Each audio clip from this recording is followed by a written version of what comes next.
ভাবুন তো, আপনার হাতে এমন একটি পাসপোর্ট যা দিয়ে আপনি ভিসা ছাড়াই ঘুরে আসতে পারেন বিশ্বের প্রায় সব দেশ। স্বপ্নের মতো লাগছে, তাই না? কিন্তু যদি বলি এই গোল্ডেন টিকিট হাতে থাকা সত্ত্বেও কিছু দেশের দরজা আপনার জন্য বন্ধ, অবাক হচ্ছেন? 2025 সালের হ্যানলি পাসপোর্ট ইন্ডেক্স অনুযায়ী বিশ্বের সবচেয়ে শক্তিশালী পাসপোর্ট হল সিঙ্গাপুরের।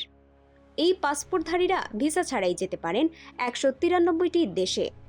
মানে প্লেনের টিকিট কেটেই বিশ্বের এক প্রান্ত থেকে আরেক প্রান্তে উড়াল দেওয়া সম্ভব।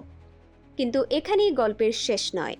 আসল চমকটা হলো এই সিঙ্গাপুরের পাসপোর্টধারীদেরও প্রায় 33টি দেশে যাওয়ার জন্য আগে থেকে ভিসা নিতে হয়। এই দেশগুলোর তালিকায় রয়েছে আফগানিস্তান, উত্তর কোরিয়া, ইরাক, সিরিয়া, রাশিয়া এবং ইউক্রেনের মতো দেশগুলো। এমনকি আমাদের প্রতিবেশী দেশ ভারত এবং প্রাকৃতিক সৌন্দর্যের দেশ ভুটানে যেতেও তাদের আগাম ভিসার প্রয়োজন হয়। এছাড়াও তালিকাটিতে আছে নাইজেরিয়া, চাদ, লিবিয়া এবং ইয়েমেনের মতো অনেক দেশ।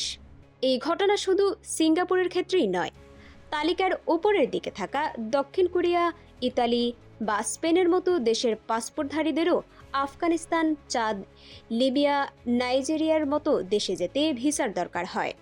এখন প্রশ্ন হলো, কেন এই বাধ্যবাধকতা?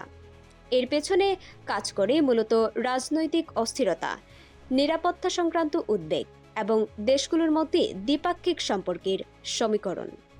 সুতরাং পরের বার যখনই শুনবেন বিশ্বের সবচেয়ে শক্তিশালী পাসপোর্টের কথা, মনে রাখবেন এই শক্তিও কিন্তু পুরোপুরি শর্তহীন নয়। বিশ্বের প্রতিটি কোণায় পৌঁছানোর জন্য পাসপোর্টের শক্তির চেয়েও বড় হয়ে ওঠে ভূ রাজনৈতিক বাস্তবতা। আপনার কি মনে হয়? কমেন্টে আপনার মতামত জানাতে ভুলবেন না। এই ধরনের গুরুত্বপূর্ণ আপডেট পেতে আমাদের সঙ্গে থাকুন।